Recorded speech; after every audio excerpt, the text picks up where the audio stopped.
When the guns fell silent in May 1945, the world looked upon the wreckage of Nazi Germany, its cities in ruins, its leaders dead or awaiting judgment. But among the ashes, another story continued to unfold, not on the battlefields, but in the quiet corners of post-war Europe. The wives, mistresses, and children of the men who had ruled the Third Reich were left to face a world that no longer wanted them. They had lived in privilege, in palaces of marble and glass, and awoke to a life of interrogation, poverty, and shame. They were symbols once of beauty, loyalty, and devotion. After the fall, they became ghosts. Gretel Braun, the sister-in-law of Adolf Hitler, ended her life in obscurity, haunted by loss and betrayal. Her daughter, born in the final days of the Reich, took her own life before she could see 30. Margarete Himmler, once the wife of the most feared man in Germany, died quietly, while her daughter Gudrun became a voice for the unrepentant, defending her father's crimes until her final breath.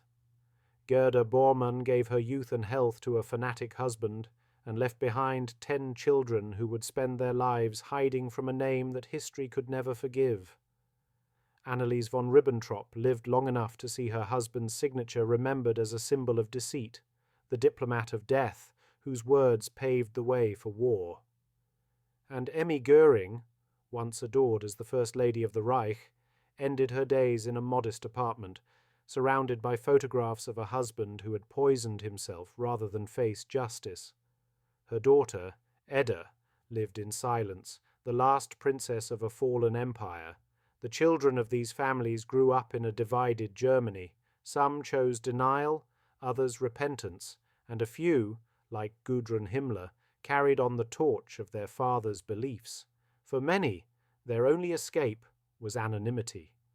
Their names opened doors to the past that few dared to walk through. The sins of their fathers became their inheritance. Yet history is not only the story of monsters, it is also the story of those who stood beside them, the ones who smiled in photographs, who toasted victory, who raised children under banners of hate. They remind us that evil rarely exists in isolation.